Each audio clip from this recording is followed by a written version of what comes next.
반갑습니다. 성경 탐험 40번째 시간입니다. 오늘도 하나님의 언약에 대해서 말씀을 드리도록 하겠습니다. 가리비 조개가 수중에서 이동하는 모습인데요.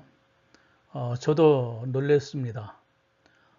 이렇게 활력 있는 모습으로 이동하리라는 생각지 못했거든요. 우리 속에 있는 보이지 않는 곳에서라도 도약하고 이동할 수 있는 능력이 저마다 감춰 있다고 생각합니다. 그것을 끄집어내서 이 탐험길에 아주 활용하는 그런 시간이 되기를 바랍니다. 다섯 번째로 다윗의 언약입니다. 다윗의 언약은 성격상 아브라함의 언약에 대한 재확인입니다. 다윗의 언약 내용은 곧 그의 후손에서 이스라엘의 왕위가 끊어지지 않을 것이라는 구체적인 약속이었습니다. 다윗 왕국은 유다 왕국의 멸망으로 종언을 고하지만 메시아 왕국의 전형으로 다윗 왕국은 영원히 이어지는 것이죠. 그의 후손에서 메시아 곧 예수 그리스도가 탄생하셨습니다. 다윗 언약은 자손에 대한 약속입니다. 가깝게는 솔로몬에서 멀게는 예수 그리스도에 이르기까지 다윗의 후손은 약속의 자녀로서 하나님의 축복을 이어갔습니다.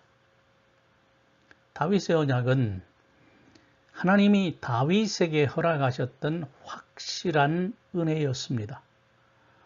확실한 은혜란 다시 말하자면 하나님의 신실한 사랑이란 뜻입니다. 다윗의 언약 역시 아브라함의 언약처럼 무조건적이었습니다. 다윗 언약의 의미는 이중적입니다. 다윗 언약의 1차적인 의미는 솔로몬에 관한 것이죠. 내가 내 몸에서 날 자식을 내 뒤에 세워 그 나라를 견고케 하리라.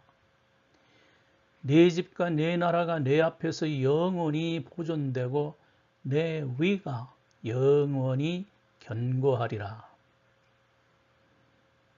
다윗 왕국은 망해버렸지만 2차적 의미에서의 후손인 메시아에 의한 이 왕국은 영원하다고 말한 것입니다. 다윗 언약의 핵심은 예수 그리스도이십니다.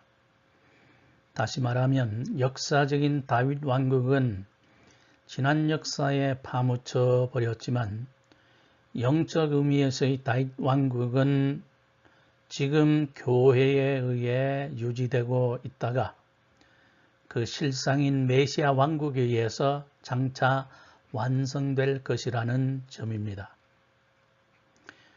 다윗 언약의 핵심을 이루는 것은 솔로몬이 아니라 예수 그리스도이십니다.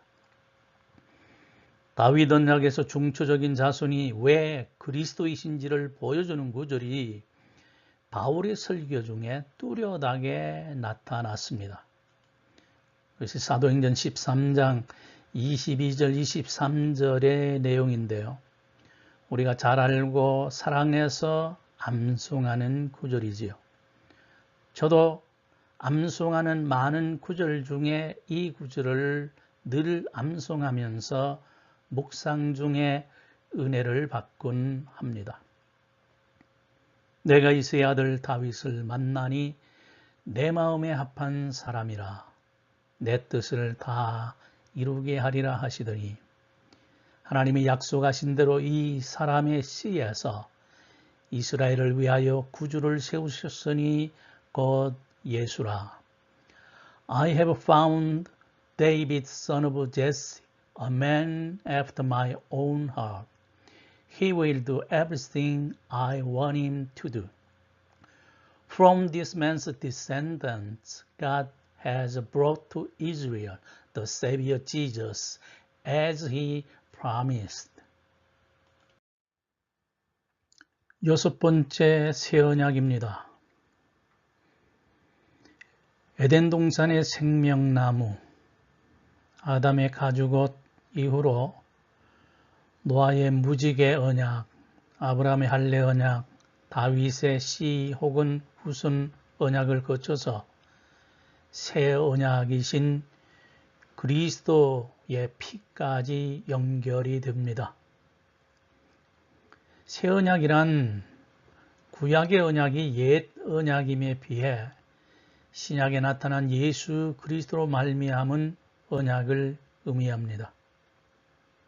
이를 더 구체적으로 설명하자면 시내산에서 이스라엘에게 주어진 율법이 언약의 성격을 띄었다는 점입니다. 모세가 이스라엘 백성을 이끌고 시내산에 이르렀을 때에 하나님은 십계명을 전수해 주셨습니다.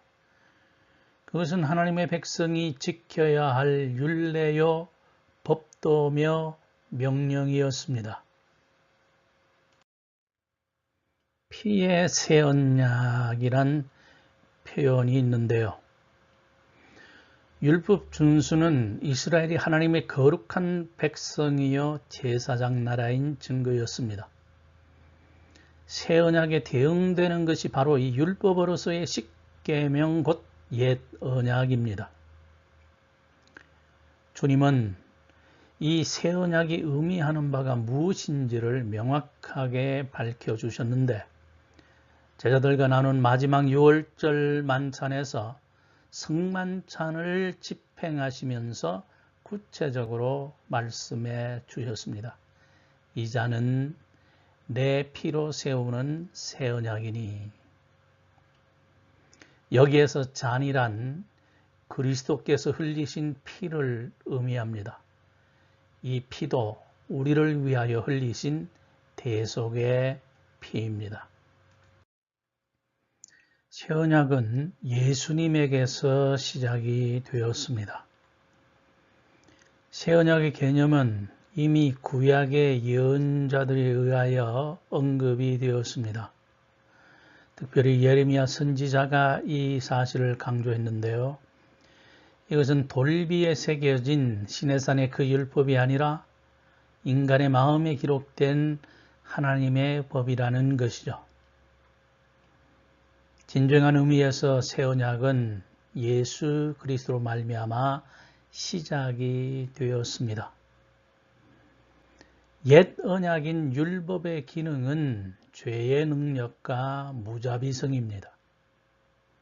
인간 스스로 율법을 지킬 수 없다는 결론에 이르게 하는 것이죠.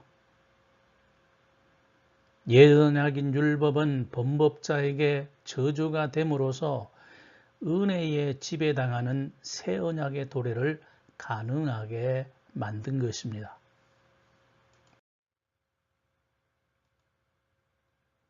옛 언약에는 제한적인 기능이 있습니다. 율법 자체는 거룩하고 완전해도 그것을 지키지 못하는 자에게는 정죄의 몽둥이로 변해버리고 마는 것이지요. 옛 언약의 기능이 있다면 인간 영혼을 초등교사에게서 호되게 훈련받게 하는 것이며 새 언약이 나타남으로 말미암아 율법의 노예였던 인간 영혼은 비로소 초등교사인 율법의 영향에서 완전하게 벗어나 아들의 위치를 갖게 되는 것입니다. 지키지 못할 율법을 지키려 애쓰다 위선과 외식이 드러나는데 그것이 바리새인들과 서기관들이 이 죄에 빠져 허우적거린 것으로 나타났습니다. 주님은 그런 그들의 생활 태도에 일격을 가하셨습니다.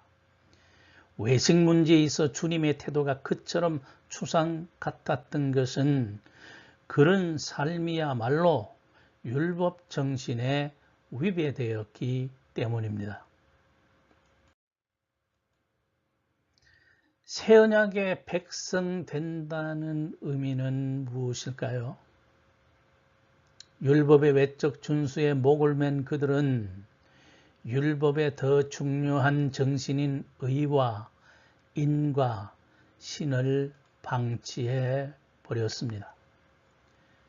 새 언약의 백성이라고 해서 우리가 율법 준수로부터 완전히 해방되었다고 간주하는 것은 짧은 생각입니다. 옛 언약에서 해방되어 새 언약의 백성이 되는 정체성의 변화를 이루었다 해서 우리가 하루아침에 달라지지 않음을 사실 우리 자신의 경험으로 더 잘 알고 있습니다. 뭔가 구체적인 율법 조항을 지키면 자기 만족을 얻지만 아무 행함 없이 그저 믿으면 된다는 믿음 만능주의에 빠져서 이전보다 더한 영적 무기력과 자괴감에 갇히게 되는 것이죠.